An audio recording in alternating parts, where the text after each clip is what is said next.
I've got such a fun episode for you today. This one's a little different because what you are going to hear is behind the scenes from the Career Cravings Live podcast recording, but this one is a Q&A session where there were just incredible questions, and I know you're going to get a ton of value. I invited two incredible guest speakers to join me on stage, and honestly, what we heard and the type of questions that we heard really blew us away. They were so thoughtful. They were so real. People were sharing vulnerably. So I know this will also resonate with you. And what I also love is that this will feel like you were right in the room with us. So seriously, if you were not able to make it at the conference, if you live in a different city than Toronto, no problem, because you can also get as much clarity and inspiration in your own career journey. So this was super fun to record. I think you're going to hear that. And I hope you love listening to it as much as I loved being there. So let's dive in to the Q&A. I cannot wait for you to hear this. Also, if you are loving the podcast, please just take 1 second, leave a review wherever you are listening, on Spotify, on YouTube, on Apple. It absolutely means the world to me. And it also means that I can continue to do these events and pour into this podcast the way that I truly crave to. So thank you so much for listening. Let's dive into the Q&A. Hey, it's Irina Pozan, and welcome back to the Career Cravings podcast. This podcast has a simple mission. It's to help ambitious professionals like you build the career and life that you've been craving. Over the past 15 years, I've worked as an HR leader, designed hiring systems, led recruitment teams, and I've sat on the other side of the hiring table. I've seen what works in today's job market, what doesn't, and what separates those good candidates from the ones that actually land their dream roles. Now I'm bringing everything I've learned straight to you. Each episode is packed with actionable insights and tools to help you land your dream role sooner. Now let's dive in. All right, so without further ado, we're going to head into the Q&A period. I'll have our lovely hosts introduce themselves. So over to you. Hi, everyone. My name is Nicolette Holness. I am the Early Career Specialist on behalf of HRPA, Human Resource Professional Association. Good morning, everyone. This is Johan Mehta. Lots of familiar faces in the audience. So nice to see all of you. I'm a career coach similar to Irina. Been doing it for over 10 years now. And I help wonderful people like yourselves figure out what's next for you and get hired in top companies in Canada. Thank you guys so much for joining me. I'm so excited. I couldn't think of two better people to have a conversation with. I feel like we're covered on all ends, from top organizations such as Deloitte. I know you've placed people at some incredible places.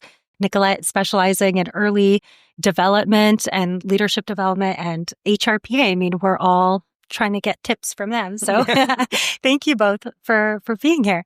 I think I know most of you in this room, but of course, I'm Irina Pozan. I started my career in HR. I worked in HR for 15 years before hearing my whisper and starting my coaching company specifically for HR professionals such as yourselves. And over the last 3 years, there have been some just incredible moments of transformation for over 650 HR professionals. So that has been just incredible. And that's why we're all here today. So thank you so much for being here. As I have the microphone already, I have a bit of a burning question.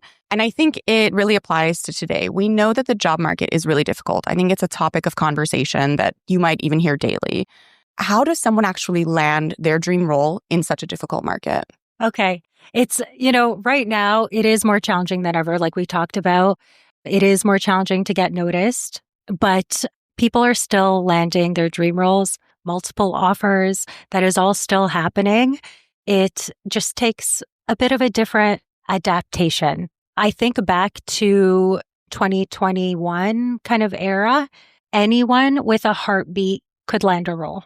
Like it was literally, companies were like, please come and work here. And everyone's like, I'm not sure. I'm hearing a whisper. Like, I'm not sure. And now with the economy the way that it is, it's so much more challenging, but it is those 5 steps that we talked about. And let me know if, you have a different process.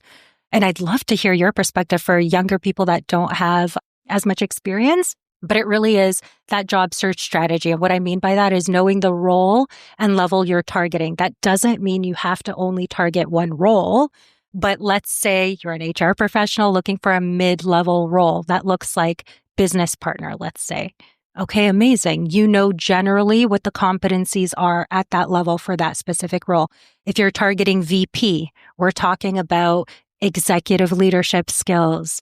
We're talking about consulting with clients, right? Being a true business partner, HR strategy, HR leadership. They're all looking for that type of skill set. So roles, let's say director, VP, and above, they're all looking for the same type of skills, whether they're in, no matter the industry, really.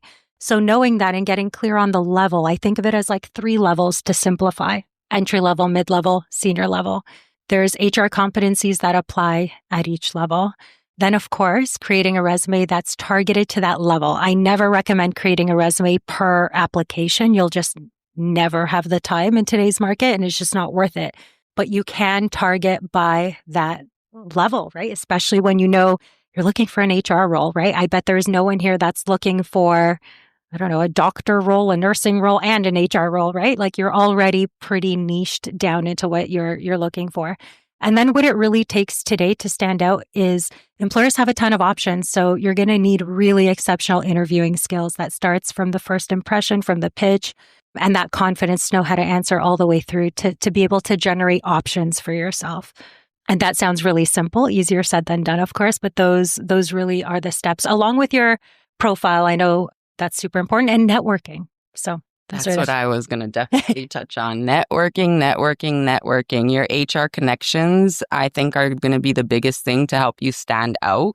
Nobody wants to apply to thousands of jobs every day and change up your resume a million times. So to supplement your application, you want to go out and you want to meet individuals that are going to be referrals for you, or going to be connections for you, or that's going to help you get that next role, right? You're going to stand out the minute your resume or your application has a referral or a reference from somebody in the organization or somebody that knows that hiring manager. That's definitely going to help you stand out from the competition.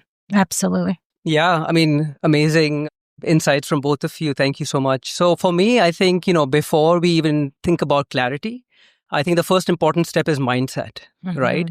A lot of us have gone through a lot in the past few years, post-COVID. And I see some familiar faces, and I've had intimate conversations with many of you over here. And it's been tough. It's been tough, from a mental health perspective, from a financial perspective, and everything in between. So first of all, kudos to all of you for being here today. That requires resilience. That requires grit. We're all busy people. You guys have, other things I'm sure you're committed to as well. So round of applause for all of you for being here today.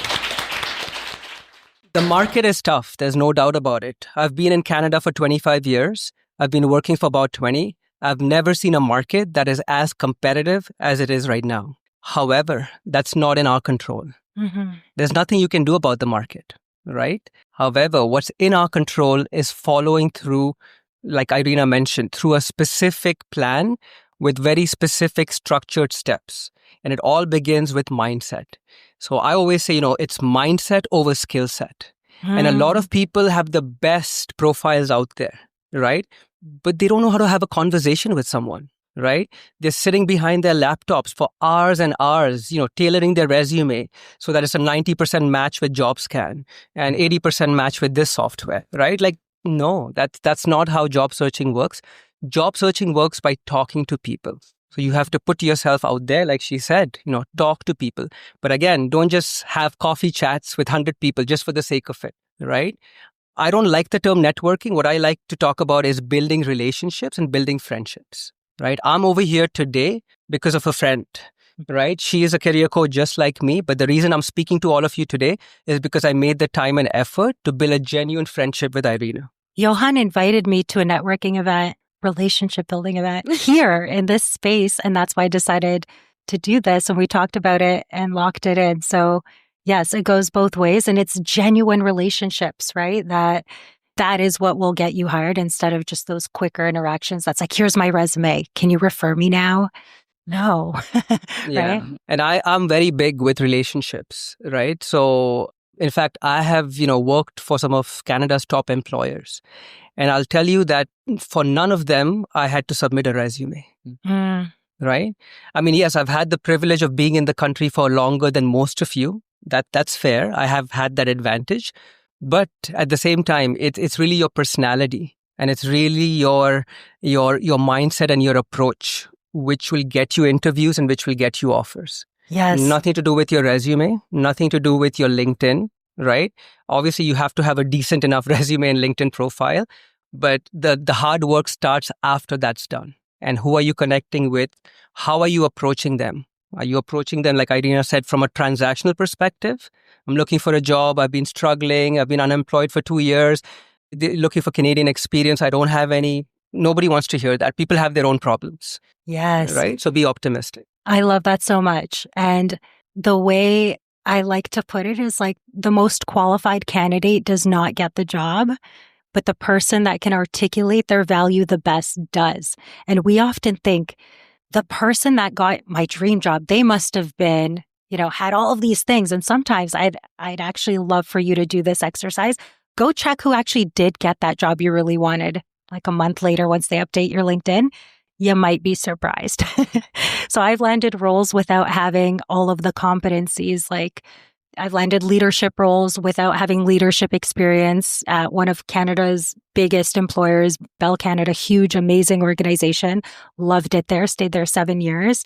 But I don't know if it's imposter syndrome, but I really didn't have the qualifications to land that manager role there. And it really does come down to, I said something that I regretted. I thought I put my foot in my mouth, actually, walking to the interview room with the interviewer. I actually mentioned something about my husband's supercar. And then I was like, oh my goodness, I am never going to get hired. This is so embarrassing because I'm like, I love, it's beautiful weather. We were driving with the top down. And I'm like, why did I say that? I'm never going to get hired. And the person I spoke to happened to be obsessed with rallies. She ended up going on like motorcycle rallies all over the country. And I'm like, what are the odds? And we just connected. It's that connection. Like, what? Great. Thank you so much. I'm hidden back here. I'm going to be floating around the room. Ask us anything, job search, resumes, interviews. We did not plan to speak about anything specific, but we want to take this conversation where you want to take it and what's top of mind. Absolutely. So if you have any questions, please raise your hand. Oh, okay. I'll go with proximity first and then head over. Thank you. Hi, guys. My name is Zora. Very nice to meet you all. My question is sort of what you guys are talking about like right now and your approach towards LinkedIn. What would you recommend is the right approach when you are trying to grow your network, reach out to more people, and you're not wanting to be transactional? What is the best way to reach out to those leaders just to introduce yourself and then, like Johan said, build that relationship with them to ultimately land those opportunities? Thank you. So me personally, I always try to I interact with a lot of students in early career. I tell them to go out and go to these networking events, make those connections first, meet them in person, and then add them on your LinkedIn and then build those connections further. So example, I think I just told somebody in the room earlier was for me personally, when I landed this current role at HRPA, I joined the association first. I started going to our chapter networking events. I networked with some HRPA employees. I added them on LinkedIn, but I stayed in contact with them on LinkedIn. I messaged them when they had a promotion. I said, hey, congratulations on your new role. How are you liking the new role? I had genuine conversations with them. When I was in the process, I said, hey, I just submitted my transcript in the process of getting my CHRL now. And, I just updated her. And while I was doing that, I came across the job description for the role I'm currently in. And then at that point, I reached out to her and said, hey, I found this role on HRPA website. I think it'd be a great fit for me. Would you mind being a reference for me? You know what I mean? So it wasn't transactional. I didn't just see the job posting and then message her, hey, I'm applying for this job, refer me. You know what I mean? Like I did the work to build that relationship. So when it came to that point, I was able to get that referral, no problem. Yeah. I like to talk about, my 5C framework that some of you may have seen. Today, I won't get into the details of that, but I'll give you a condensed version of it, right? So you asked about how do you build your profile on LinkedIn? How do you build relationships? So 3 C's are important. The first one is clarity, right? So being, just as a job search, right? Being very, very clear on who you want to connect with and why, right? Most people make the biggest mistake of connecting with recruiters. and messaging recruiters and trying to build relationship with recruiters. Nothing wrong with that, but guess what? They're the busiest people in HR, right? They're filling 7 to 10 roles typically and getting these days anywhere close to like 500 to 1,000 applications. So if they respond to each and every one of you, they're going to get fired from their day job, right? So don't reach out to recruiters, at least not to build a relationship initially. When the job is posted, there's a different strategy on that. So clarity. And when I say clarity, I mean, genuinely reach out to people who will help you in some way, or who will inspire you in some way, or who you look up to as well. But they don't always have to be at a high up level, right? You can basically connect with people at your level, even a level below you, right? Which leads me into my second C, which is curiosity, right? Some of the best referrals, my clients have gotten is because of relationships they've built with people one level below, 2 levels below, right? Who've been at the organization for many, many years, who are very, very credible, right? But they found a connection. They're like, this person also volunteers over here. This person also moved here from India 2 years ago, right? So that genuine curiosity, built that connection, which led to a referral and an opportunity. And then my third C is care, right? I know it sounds cliche, but caring is very important. And you might be like, how can I just care for a random person I'm trying to connect with? Well, you start caring for them before you connect with them, right? You care for them by looking at their profile, picking something that is interesting, that is inspiring to you. And if you don't find anything that's interesting or inspiring, don't connect with them, right? Because then it's going to be from the mindset of a transaction, right? Which people read quite easily. I love that. And I know you are a true relationship builder, and there's many people in this room that are here just because of you and the relationship you've built. So those tips are invaluable. I think you guys covered that so well. I want to cover a different perspective, which is when we are looking for work, we are often thinking about, okay, who do I not know that I need to connect with, short-sighted, super quickly so that I can land this job in the next 60, 90 days, whatever that is. And you're probably sitting on a gold mine of connections that are warm that you already know. And the people you already know actually have a much higher likelihood of wanting to help you because they care, because you have not just went to them and said, I'm looking for a job. You probably said, how are the kids? How are you? Congratulations on that promotion. I saw you moved companies. So what I would challenge you to do is tomorrow, go sift through your LinkedIn. You're going to have a lot of, first of all, new connections from here, right? If you're speaking to people, which is amazing, start to foster that. Check in with people. How are you? But then I want you to make a list of 5 to 10 people that you already know from somewhere and make an intentional effort to catch up with them. See how they're doing, not about you. See how they're doing. What can you support them with? Is it appropriate to have a coffee chat? Is it good to connect, reconnect? Maybe you worked together 5 years ago. Maybe you worked together in Vancouver. Now you're in Toronto, whatever that case is. And you never know where that genuine conversation can take you. Maybe they have a partner that works at Deloitte, and then you see a month later a role posted. Like, you never know where these conversations will go once you're genuinely curious and then also sharing where you're at. It will come up naturally in the conversation instead of feeling forced. So really tap into those warm people. Who did you go to school with 2 years ago, 5 years ago, 10 years ago? Where are they working now? Just check in, right? And you never know where those go. So don't leave that behind. I know it's so much easier to think of who do I not know that I should know right now, but it's like you for sure know someone that you've been connected to for some time that could be a valuable conversation for you. Another question here. Hi. I actually have 2 questions, both interview related. So the first one is, when you have your interview, the first question that you're usually asked is, tell me about yourself. So aside from giving a rundown of your resume, which they've already read, what would you recommend to say or do that would make you stand out above and beyond what's already written on your resume? I'm obsessed with this question. Do you mind if I jump in?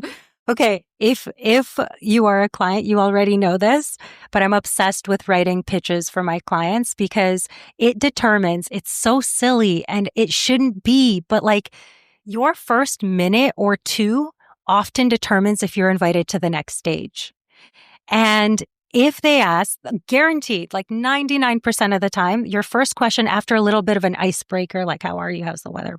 It's like, tell me about you or walk me through your resume. I don't actually care what someone asks you as the very first question. It's going to be pointing you towards your pitch, whether it's walk me through your resume. P.S. I never actually want you to walk them through your resume unless absolutely needed. This is your cue to go to your pitch. And this is the question I always want you to practice the most because, again, it has a huge determining factor on how well the person will listen to the rest of the things you have to say. If you join, and by the way, I've made this mistake before. I remember being asked this when I was going for a director role internally at Bell. I was so embarrassed, but I did not expect to have an interview on the spot. I just kind of said I was interested. Anyway, I completely fumbled and I was like, they're like, why do you think you'd be a great fit? I'm like, I recently graduated with my HR and then I like it here. And it was so bad. And needless to say, like I obviously didn't get that role at all.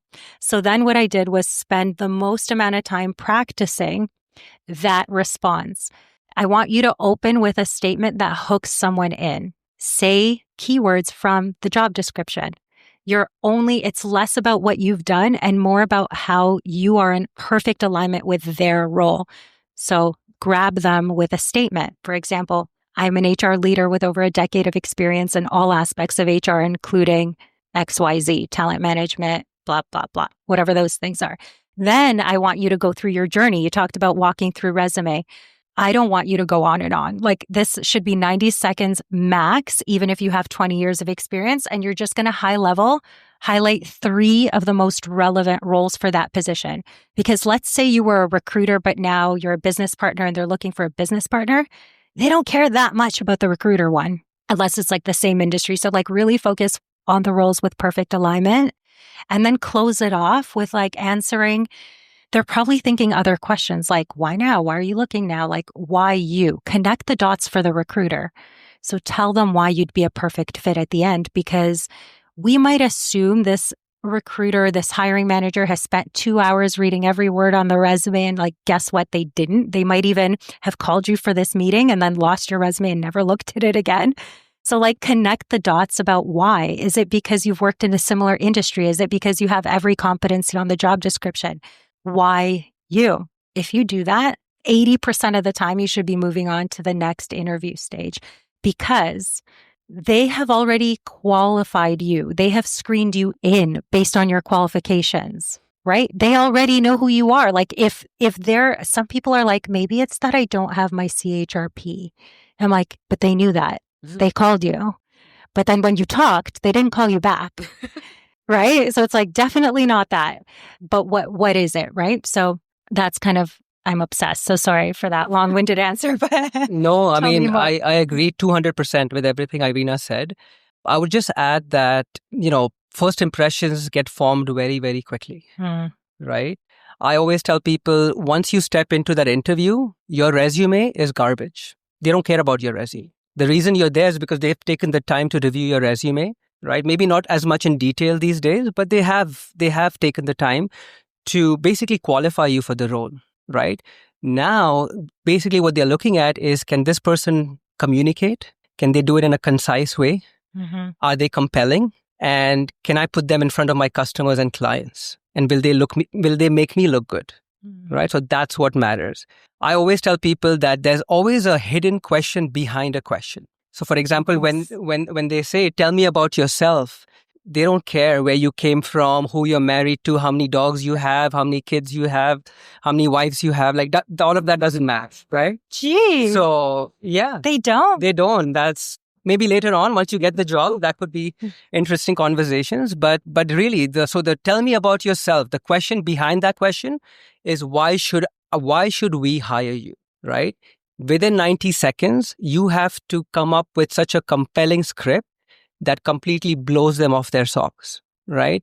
Nothing to do with your background, your interests, your personality. I mean, you can add a little bit of, what you're passionate about within HR for sure, and bring a little bit of your personality to the answer. But this is all about, why should we pick you? I'm interviewing 10 other people. What is it about you that makes you special? And more importantly, how does that matter for this specific role in our company? So you have to change it a little bit, right? Depending on the role and the company you're interviewing with. Okay, let me build on that. Yes. So most people will have a script all about them, right? And I never say tailor your resume for each position, but you're going to be tailoring the pitch to each position because it's going to sound different based on industry, you're picking out different things for each and every person, and it's worth the tailoring because you're not ever going to have as many interviews as applications, of course. So I love that. Yes, it's always custom. Yeah. And now if you want to stand out even further, right, what I recommend is once you've answered that question, right, an interview is a conversation. It's not some person, standing behind and asking you the questions and you feel compelled just to answer, right? They need you, but you also need to know if this is the right place for you. So once you answer the question, right, you can ask them, what is it about my profile that compelled you to call me today, right? Now, this question is really important. Why? Because they will tell you exactly what in your profile attracted them. And then use that to your advantage throughout the interview. When they ask you, tell me about your strengths, what makes you a good fit, why are you interested, you know now exactly what they're looking for and what they found attractive in your profile. So just build on that. I agree with both of you guys. There was just one little point that I kind of disagree on a little bit, and that's in terms of personality. I think personality does make a big difference, especially in the interview process, because I feel like if they've already reviewed your resume, they know you're qualified for the position. At this point, it's more showing your passions and your personality so that they know that you're going to be a right fit for their team, their organizational culture, for the company as a whole. So I do think in that opening statement to still put in a little bit about what you're passionate about, show your personality a little bit, because I do think that is going to also help you stand out from the competition. So are you Not ready about to... the dogs or kids. No. Otherwise. Are you ready to practice yours? Maybe we can hear your pitch. Who, me? Yeah, absolutely. Why not? I had an interview yesterday at 4:30, so I was really just looking at validation that I did the right thing. Oh. And I got that validation, so thank you. Yay! And I liked your question about what did you find compelling about my resume, because I think that's a really good opener to more dialogue. So thank you for that. Second question, if you don't mind. A lot of companies are gearing back to going back to the office. You're seeing less remote work or even hybrid. And so my question for you was, like the one that I had yesterday at 4:30, I don't know why the time matters. Yesterday I had an interview and it was 5 days a week in Markham, which is fine, not a problem. But I have 2 kids. And without saying that I have 2 small kids with pickup and drop off, blah, blah, blah, I kind of wanted to get your take on how would you ask about flexible scheduling or what their take is on, leaving early, coming in late, or whatever the case is. How would you phrase that in an interview, knowing that the expectation is to be in office 5 days a week, but knowing that you have familial commitments as well throughout the week? I have some thoughts here. So might be controversial and it might not be what you want to hear. And I bet you guys have a different perspective. There's a time and place. And in a first interview, it doesn't matter. You know why? Because it matters when it's time to accept an offer. And I'll give you a perfect example. You want to ask the exact type of question that Johan said to get more information about the interview and the role, because your goal is just to secure the next interview. If you start talking about you can't do this and this is why and that and this, all of a sudden another candidate becomes more compelling. They're more flexible. They have less kids, right? So, or they don't mention it. So know the time and place. Screening, none of your business. Next interview might not be your business yet. Wow, you get an offer. Interesting. Now it's time. They love you. They want to hire you. Now you talk about it. And I'll give you an example. I won't name the person, but there's someone in this room who just landed 3 offers. Congrats. Literally signed one today. And the first company she was interviewing with had no flexibility and she would have had to drive an hour every day. She didn't ask about it, kept going. Ended up getting 2 more offers. One is more flexible, accepted the other one.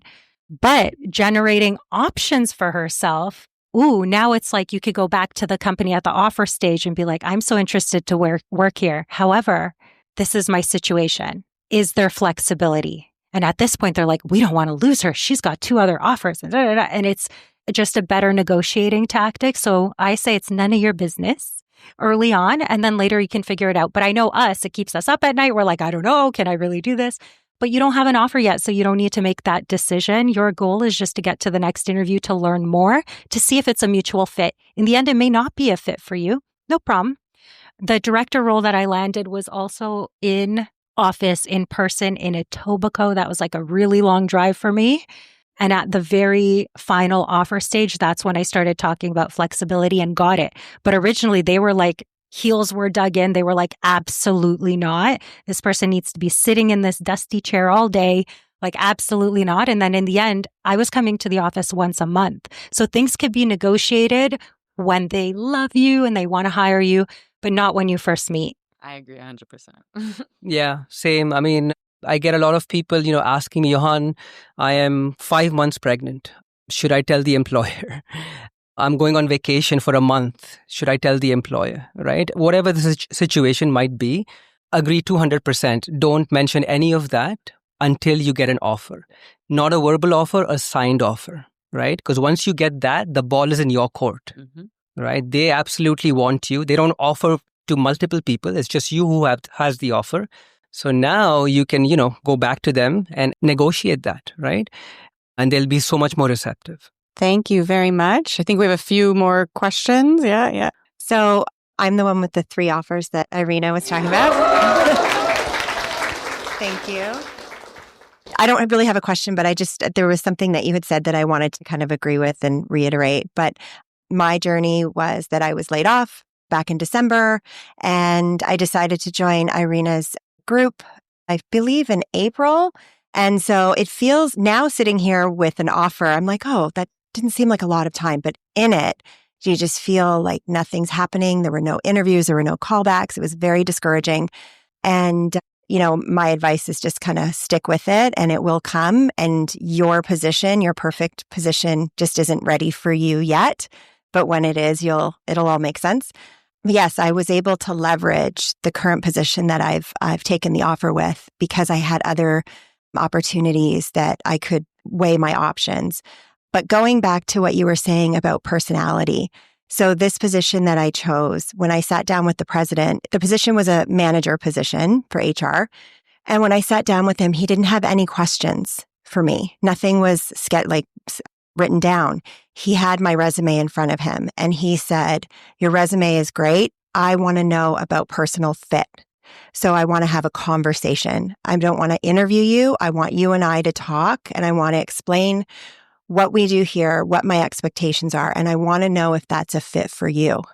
And I literally just kind of sat back and I said, okay, this is great. We're going to have a conversation. I wasn't just being peppered with questions that I would probably have asked if I was on the other side a few months back. So I really put my mind at ease.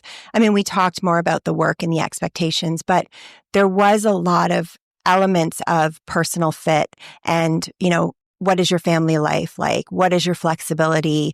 Do you prefer to work from home?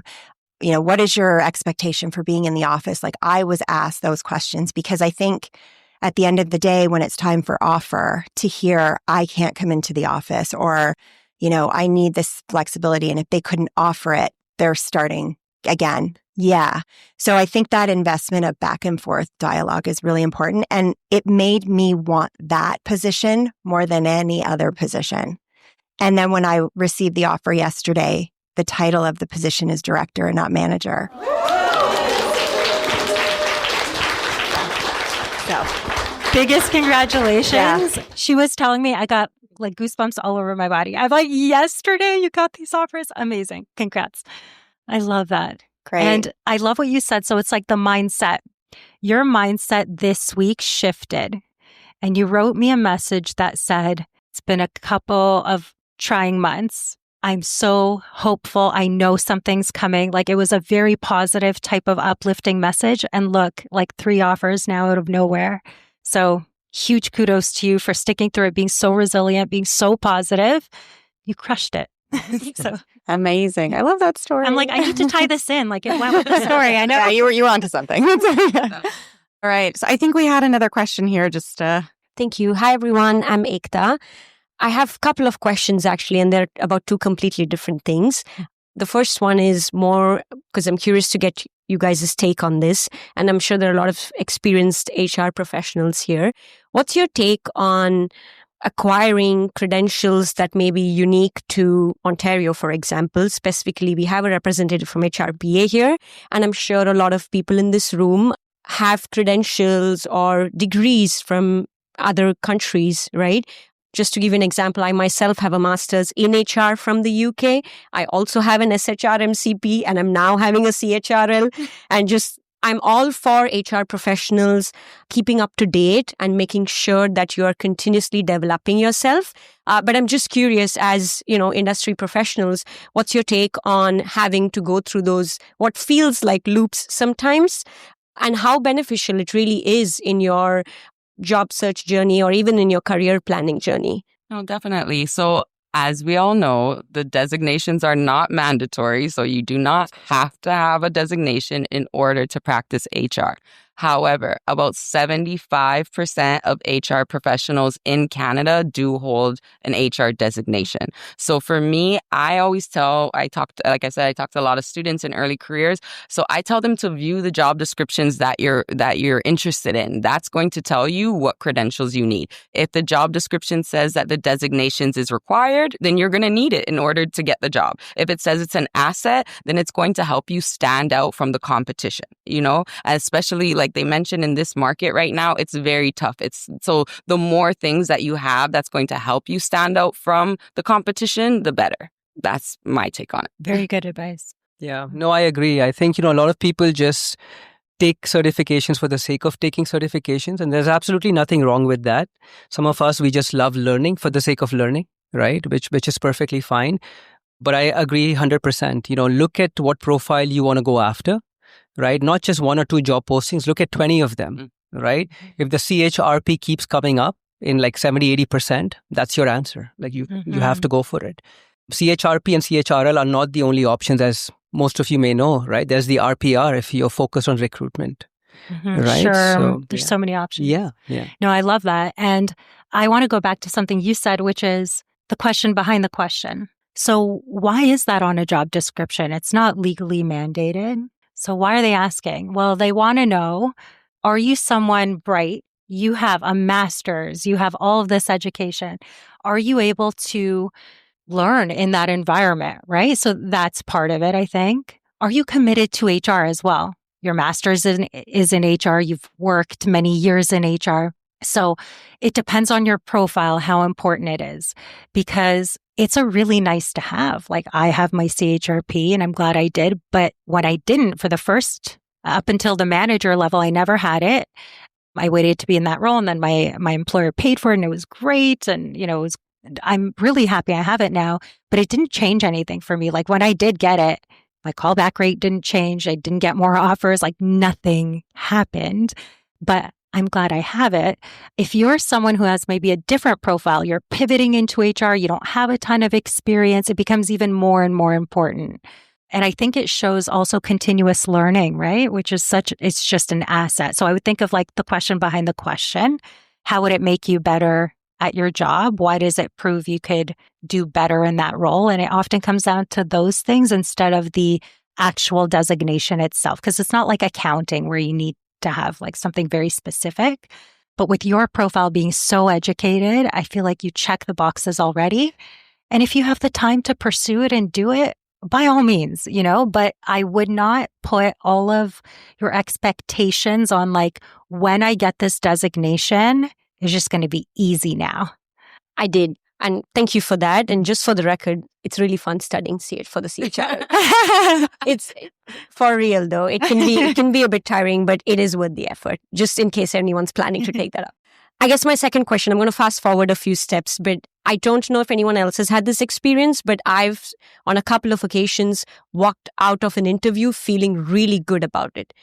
So I've given an interview where I'm like, this went really well. I'm fairly confident that I did my best there. But then, surprisingly, I've heard back saying, oh, we've decided to go ahead with another candidate.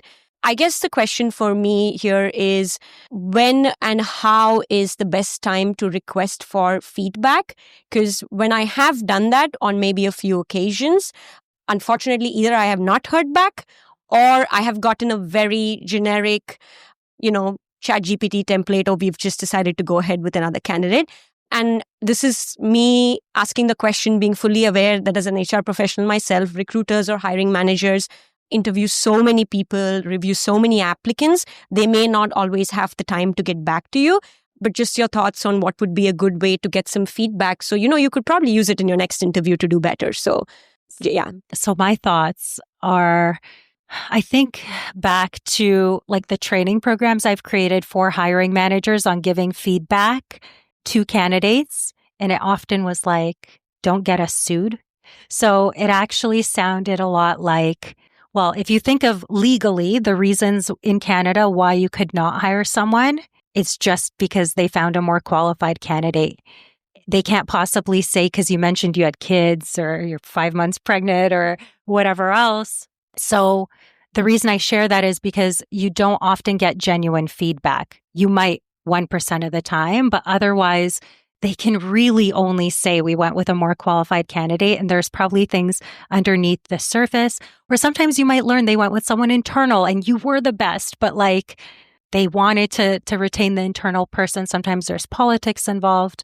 I find it very difficult to get transparent feedback, and I would instead focus on going inward. So after those interviews take place, you hear the news, right? It's heartbreaking. I've been there.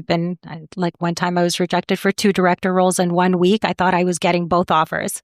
That was not fun. And go inward to you were there. So no one can help you kind of understand what went wrong, but think about, is there anything else? Was there any point where I, could have done something a little bit different, or maybe they wanted labor relations experience and you don't have that, or like what, think. And sometimes it's nothing that you could have done differently. And then you can sleep well at night, just knowing you gave it absolutely your best. There must be another reason. And that's all you can really do. But I find it very challenging to get real feedback, and you can ask once and then just let it go. Yeah, I agree with that. Actually, I'm going to answer your question, and then I have a question for you as well. So less than 5%, like 1 or 2% of the time, people will come back to you. Typically, it's a templated answer, right? That you receive. Most of the time, you won't receive any answer, and despite you following up with them. So first of all, have that expectation that you won't hear back, right? Because otherwise, you're just going to upset yourself, right?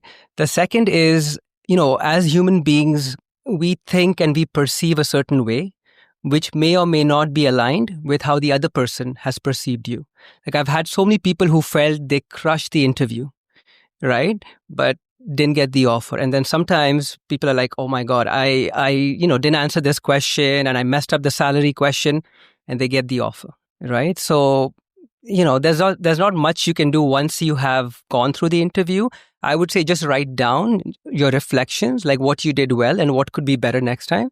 And don't have those expectations of people coming back to you. Now, in Jan of next year, there's a law coming up, right, in Ontario, which is if you go through at least one round of interview, they have to come back to you with feedback, which is a positive. I'm curious to see if the feedback is genuine. Can't wait.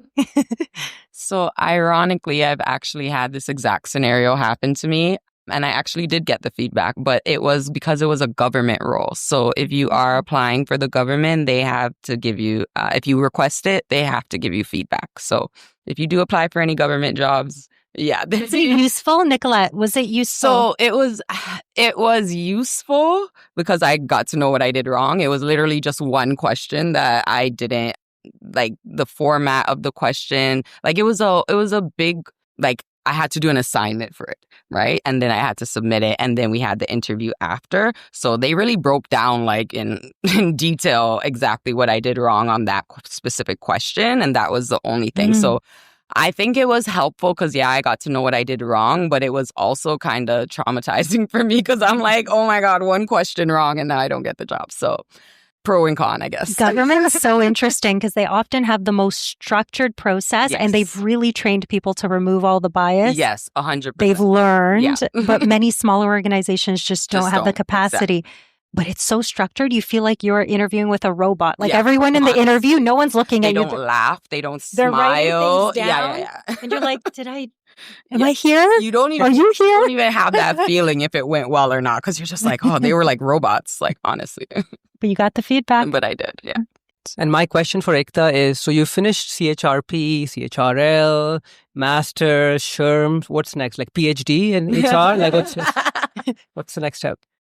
And your salary. I am a bit of another that way. I just genuinely enjoyed like the exposure to the business development that it gets. And which is why I met with a lot of people who have from in Canada. I definitely tell them it's not about the credential as much as I think the mindset it puts you in. Yes. Really gets you thinking along strategic HR line, really gets you thinking the best practices and things like that. And of course, if you're new, like I was a few years ago, it also gives you a lot of insight into employment law, which is a great plus to have Yes. for HR roles here. So yeah, that's why I highly recommend. Yes, it's I love what you just said. So it's like looking at your profile, right? So it's like one of the gaps you had a number of years ago was Canadian experience and Canadian specific education. You had UK education and so on. So in that case, it makes even more sense to prioritize it because it's like you're going to close that gap. But when they ask you like, hey, do you know anything about Canadian labor laws? You could be like, I absolutely do. And it's so much easier. So really assess what it helps you in terms of closing gaps, what it helps you to do. Hi, my name's Claire. I'm taking it back a bit. I have a resume question. So, Irina, you and I worked together a couple of years ago and I was looking for a manager position. And I remember you saying when you're writing your experience on your resume for each role, you want to write it to show how you're going to be successful in the role you're applying to, not the role that you're at. So, since then, I got the manager role. I'm a director now. So the next step would be... Just clap for that. Thank you.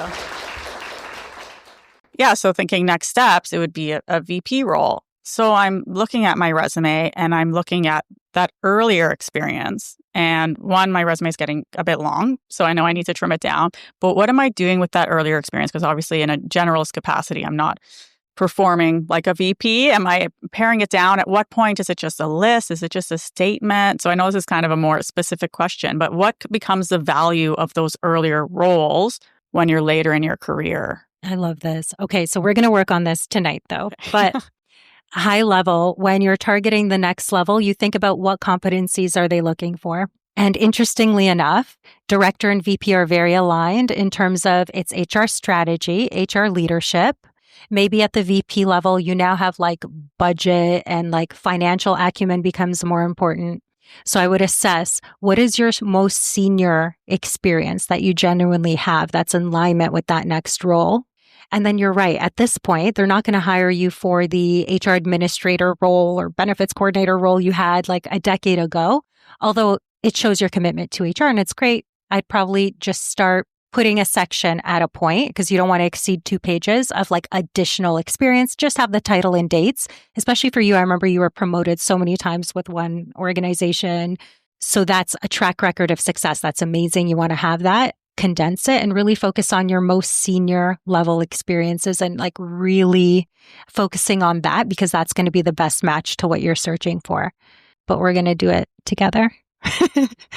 I think I would just say that maybe, I don't know what type of resume you have, but maybe I think at the senior level, I see more functional type resumes where you're not necessarily listing out the specific details, but you're more concluding everything into one concise, the different competencies and skill sets and things like that. 100%. Yeah. So, in consulting, which is what most of my career has been, they always tell you that, when you're going for your next role or a promotion, always change your mindset to that position and think about what's important in that position. Right. And they don't promote you until at least for a year, you show that you are capable and competent to perform at that level. Right. So to Irina's point, reflect back, especially in your last 1 or 2 roles. And what are some of the things you did that a VP would do? Right. Focus on that. Maybe more bullet points on that with results, with numbers to show credibility, right? Proof of work. And then maybe, either just job titles or just 1 or 2 bullet points for your, previous roles. Yeah. Do we have some questions? Here. Hi, my name is Sakif. I think this might be a bit personal, but I'm constantly amazed by the amazing energy that you have. Any advice or any tips on how to sort of That's for you, stay Irina. so No, energized? that's for you. Who are you asking first? All three of you. Maybe you can go first. Okay. Oh my goodness. It doesn't come natural. My husband will tell you this because every morning he wakes up so happy and I'm like, he doesn't even want to look at me because I'm like, until I have my coffee. So it's a work always in progress. And one of the tools that works really well for me, even I'll tell you about this event. It was a roller coaster. At first I was like, this is the best idea ever. I can't wait. And then there was a lull. I'm like, will anyone come though? What am I doing? Why am I doing this? And then yesterday I was like, it's already done. It's going to be amazing. So it's like you have to train your mind to go back to positivity when it doesn't feel natural. And sometimes it's more challenging, like when you're going through something really hard, like job loss, maybe a layoff, or just facing rejection in job search, right? And then the tool that I really lean on every single day is journaling on gratitude. And it might sound silly, but if you try this, I swear it'll work. It's like, what can you be grateful for today? And it could have been, of course, two things can be true at the same time. My husband actually hates when I say that, but it's so true. It's like, yes, it could be raining and it could be like you just got rejected and then you stub your toe and like that's all true and valid. And I'm not talking about like toxic positivity, but I'm talking about what is going really well that you can focus on to bring you back to see the bigger picture. So then yesterday, we had to go to Walmart I forgot printer paper. I needed printer paper. So last night, we're like walking through Walmart for this printer paper. And I'm just like telling my husband after like worrying so much about the details, I'm like, hold on, if I step back, like 100 people are literally taking the day off work. They're commuting. They're doing all of these different things just to be here. And I just felt so much gratitude and it shifted my perspective. And I slept well for the first time in 3 days last night. So that perspective shift, and sometimes it has nothing to do with your work, right? Maybe you're in a job you don't really love right now. It's a stepping stone, or maybe you're between opportunities. What can you be grateful for? Maybe it's your family that day. Maybe it's the sun shining. Maybe you woke up healthy. Like it could be anything, and this will really shift perspective. That's what I like to do. So I think energy is more of a mindset as opposed to a personality or, a persona or a character, right? So just to give my personal example, if you look at the introvert and extrovert scale, right, most of you will look at me and see me talk and say, you're like 95% on the extrovert and extroversion side. So I score between 3 to 5 on the introvert side, right? And you wouldn't be able to tell that because, I know that if I want to be successful at what I'm doing, I can't, sit behind closed doors and operate that way, right? And funny enough, I purposefully chose consulting for my career because that forced me to talk to people, to talk to clients, to talk to some of the most intelligent people, in the country. And a person with 3 to 5 on introversion, if they keep talking to people and building relationships with people, it just, it starts improving. My score of 3 will still be 3, right? Even if I take the assessment today. But I've learned and adapted over the years that, people gravitate towards people who are nice, friendly, happy, right? So I know it's hard sometimes to leave your anxiety and your depression at home and show up as yourself, which may not be authentic, right? So don't be fake also, be authentic and some days you will be energetic and some days you won't. And we're all human beings, right? We all go through, and that's just life. So, and I mean, you have amazing energy, Sakif. So, just keep being yourself is what I would say. I don't know if I fall in the energy boat with you guys, but You were skipping with me like an hour ago. You're right. You are right.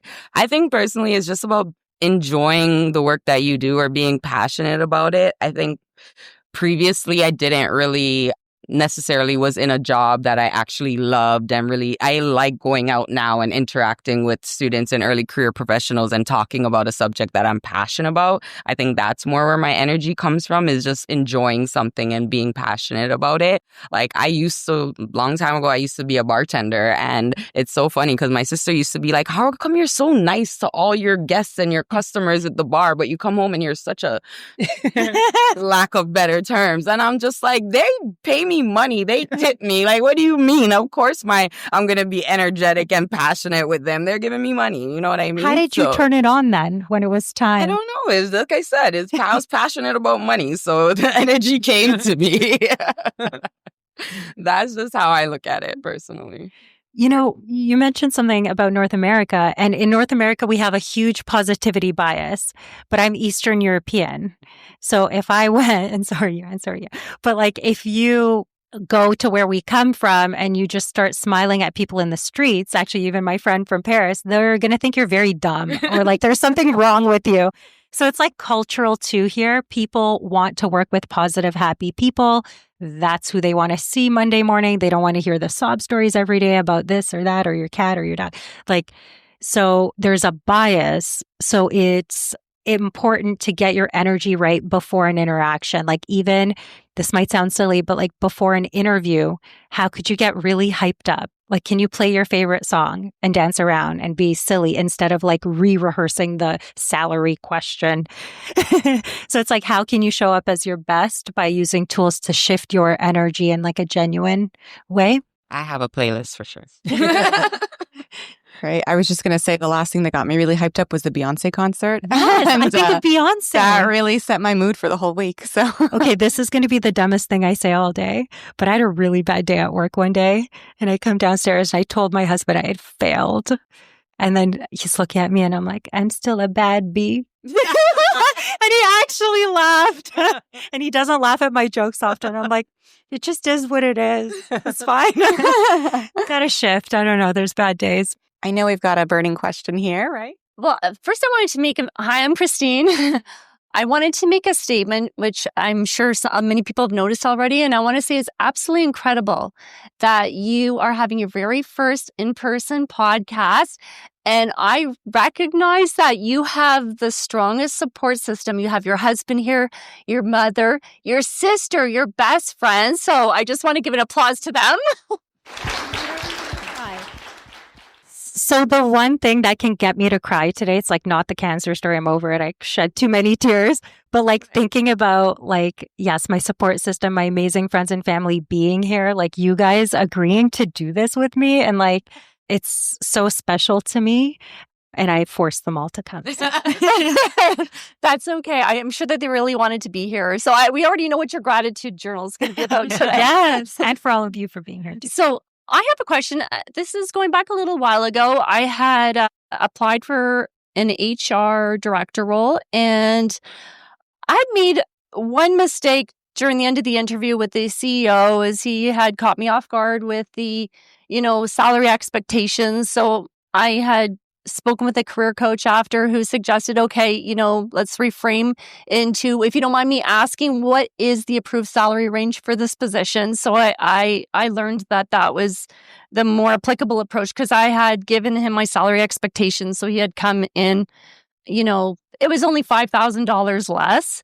So I received the offer, and I thought this was really odd because my career has been primarily with one organization for 20 years. And we always contacted the candidate, let them know that they would be receiving their offer. And if they had any questions about the offer, they would contact us with questions. And that was like always part of the negotiation tactic. And I had the former HR person contact me that was in the role who I had never had contact with. And she had presented me with a verbal offer on the phone and asked me if I was going to accept the position. And I said, well, if you really don't mind, I'd really like to see the offer in person because you're giving me a lot of information. And, I had 6 weeks vacation, and so 3 is a little lean. And so maybe that was my mistake, is saying I really need to see that offer. And she was kind of pushing me on the phone. And it had, again, the salary had come in lower. And because I didn't give her a verbal acceptance on the phone and I asked if I could see the written offer, they had retracted the offer, which I thought was, and at the end, I knew this would not have been the right company for me because I'm a very ethical person. But I don't know, is this common practice? It's not. Your intuition was right. My spidey senses is like, thank goodness I didn't waste any time going to this organization. But, how do you deal with that? And has it ever happened to anybody else? I hear about this all the time. Thank so it's you. not just you. When that offer comes in, my biggest piece of advice is like literally you're ignoring the details and you're going into what your intuition told you to do, which is like, can I see this in writing so I can digest it? Because no one should ever pressure you to make a big life decision on that spot. It's not fair and it's kind of a red flag. But regardless, the right response that I always love to lean into is gratitude again. Like, thank you so much. Even if it's a low ball offer, even if the vacation is like illegal, like it doesn't matter. You're sort of like, thank you so much for choosing me. I'm so honored. I would love to receive the offer, review all of the details. Thank you so much. And really where that comes from, it needs to be genuine, but they did pick you over, all of the other candidates. And it is, even if the offer itself is not something you're interested in, or maybe not what you had expected. Because sometimes, you talk about this and you end up getting this, and then you're confused when that phone call gets in. You're like, what? Like, why do you think that this is okay? But it's always gratitude. Thank you so much. I'm honored to receive the offer. Can't wait to look at it. I'll get back to you. And you don't go into any details, vacation, no first impressions. So happy. Thank you. Can't wait to review it. And then it's up to you. And then once you have some time to digest rationally, then you can go back. Okay, I noticed, the vacation is 3 weeks. For the last 6 years, I've had 4. And then you can really determine strategically what are like the 1 or 2 things you want to discuss in a counter offer, which they're probably expecting. But no, that's not common experience that they try to like pressure or anything like that. But regardless, anytime you get an offer, I always recommend that. Never even say yes on the spot, even if it's like $20K more than you thought and you're so excited. You're like, yes, of course. Like, you're not typically going to lose that offer for taking a moment to read it in writing, right? This is a binding contract. You need to have it written. Yeah, they usually give you a few days to like respond, like get back to us by this date or something. So yeah, that's definitely different. Hi, my name's Ellie. I have a question about resumes. You mentioned that, when you're crafting your resume, try to find value, impact, quantify things. A lot of times in HR, especially if you're working in an organization that doesn't have a lot of data, like you're running HR off of a spreadsheet or something, the results are more anecdotal than anything you can say. It increased this by this much because we didn't do an engagement survey, but I saw engagement improve because of more participation or that type of thing. How do you recommend crafting a resume that still shows that you had value? If you have more than you know. So from my experience in working with so many people and driving through this process, what I like to do is like, once that resume is drafted and there's not enough numbers in there, let's say in this case, right? I like to ask like 45 other questions. How many people did you support? How many locations? How many provinces and states? How many this? How many that? And all of a sudden, like, I've never walked out of a meeting being like, that HR person had no data. It's like, you have more than you think. It might not be the perfect exact one. Like, I improved engagement by 2% year over year. But when you're like drilling down deeper and like, I need to know what the exact specifics are, but there are so many questions that you can put different data points on that you may not even realize that you have, like even things like employee counts, or like launching a project within a certain timeline, on time and on budget. There's so many different ways depending on that competency. I've seen resumes that are completely without numbers. And then these days, I would say in the last few years, I see the exact opposite. Because everybody knows now that you have to put numbers, percentages, dollar values. And so what happens is you over-engineer your resume. And every single bullet point has, 16% efficiency, 20% engagement, 10% turnover. And that actually is a turn-off, right? If you don't word it properly. 5% engagement, what does that even mean? Was it like 2% and you increase it to 7%? right? 10% retention based on what? Right. So I would suggest, instead of worrying too much about having maximum numbers, make sure your numbers make sense. Right. So when somebody's reading it, they're like, okay, so she made a significant improvement from 97% to 99%. Right. Also, dollar values. I see a lot of people just coming up with random values for dollars. So this will actually get you in trouble, right? Because some recruiters will ask you, like, tell me how you saved 50,000. Right. And if you don't have a strong answer for it, like, please don't have it on your resume. And that's the other thing. Like, so many people are putting all these extra points to try to get noticed. I was actually asked this week, like, should I take this off? It's a lie. I'm like, yes. I didn't know it's a lie. Why is it here? Of course. So always, if you do have numbers, know how to explain them, know how you got there, because you could be asked, and everything should be accurate, because that's for sure one way to lose a great opportunity, even if they wanted to hire you.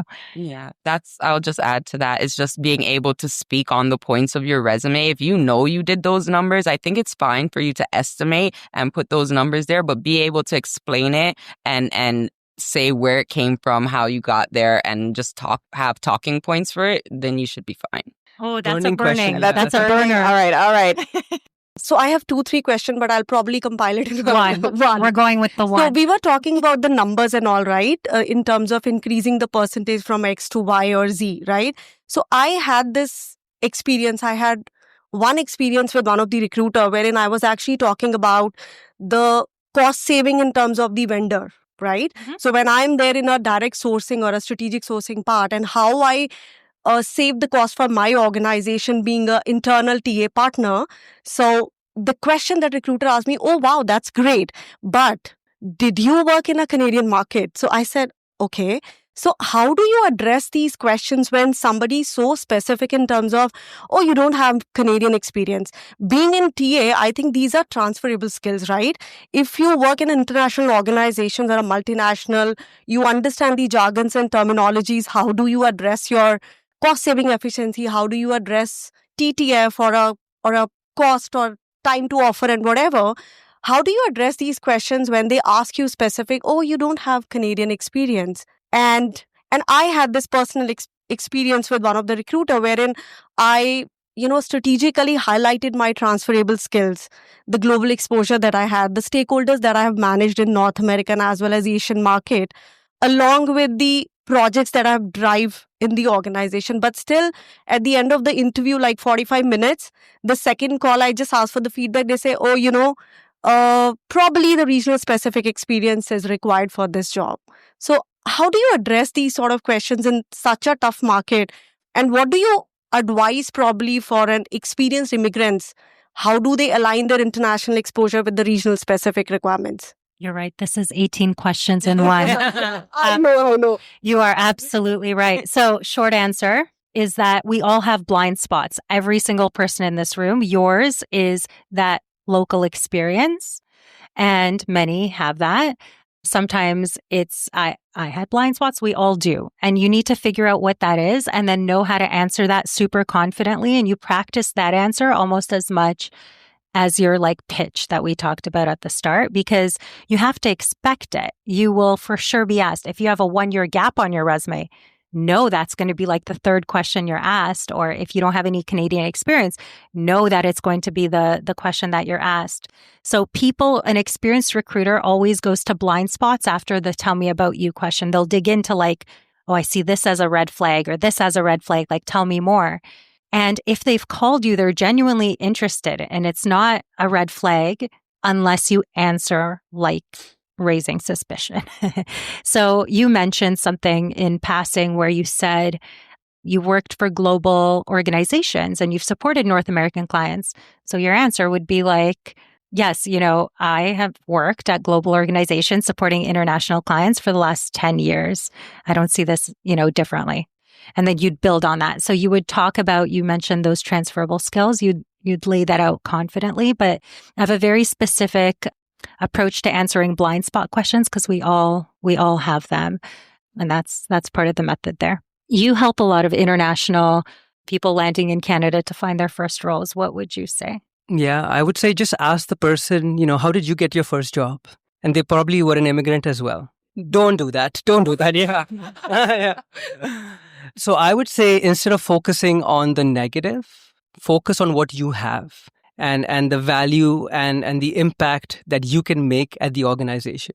So doesn't matter. Experience is experience, right? Whether you've had it back home, volunteering, unpaid, doesn't matter, right? As long as you can connect the dots for them that, you know what? Yes, for sure. I haven't dealt with Canadian labor laws, or I haven't worked with, these specific Canadian vendors, but I've worked with laws back home in India. I have dealt with vendors back home, right? So vendors are vendors, right? Laws are laws. The other thing also people get hung up on is, I haven't used this specific software, right? Like I've used, I don't know, Workday, but they're asking me for success factors, right? Again, it's how you position it that, HRIS is HRIS, right? And just tell them I'm a quick learner. Like you can see from my track record, like I learn quickly, I adapt quickly, and I'm a high performer. So I don't anticipate any problems with it.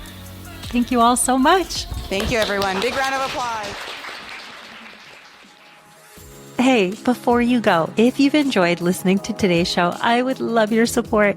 Please take a moment to leave a review anywhere where you listen to podcasts. And here's the exciting part. I'm running a special contest and giving away a one-on-one session with yours truly. All you have to do is leave a review, take a screenshot, and send it to me in my DMs. All of my contact info is in the show notes. I appreciate you so much, and I cannot wait to build the career and life that you've been craving together. See you next week.